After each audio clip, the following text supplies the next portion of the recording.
আজ হয়তোবা তোফাজ্জলের ঘটনাটা সকলের সামনে আসছে বলেই আমরা সবাই জানতে পারলাম।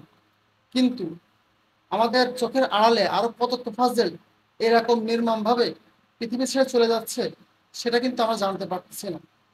এটার নাম কি স্বাধীনতা? আর এটার নাম কি আমাদের বিবেক?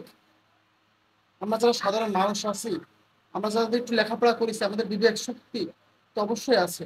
আমরা একটু চিন্তা করে দেখি, আমরা যে কাজগুলো করতেছি এটা কতটা যুক্তিযুক্ত। আমরা বাঙালি জাতি কখনো স্বাধীন হব না, সব সময়টাই পরাধীন থাকবে। যতবারই যুদ্ধ করি না কেন, স্বাধীনতা শুধু গুটি কয়েক মানুষের জন্য, আর বাকি সবার জন্য পরাধীনতা।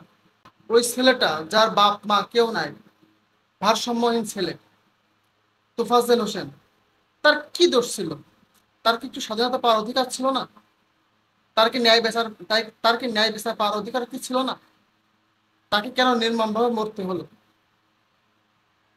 তাও কাদের কাছ থেকে মরতে হলো? যাদের কাছে সারা সারা বাংলাদেশের মানুষ অনেক কিছু আশা করে, তাদের কাছে বাংলাদেশের মানুষ অনেক কিছু জানার আকাঙ্ক্ষা থাকে, তাদের কাছে মানুষ চায় যে তারা বাংলাদেশটাকে উন্নত শিখরে নিয়ে যাবে, তারা বাংলাদেশের নেতৃত্ব দেবে। তাদের কাছে এই তোফাজ্জল হোসেন ভারসাম্যহীন এই ছেলেটাকে মরতে হলো। এর কি দোষ ছিল? হয়তো বা একটু ভাতের জন্য এদের মরতে হলো। তা এদেরকে দৃষ্টান্তমূলক শাস্তির আওতায় আনতে হবে। যদি শাস্তির আওতায় না আনা হয়, তাহলে এই স্বাধীনতাটা ক্ষণস্থায়ী, দীর্ঘস্থায়ী থাকবে না।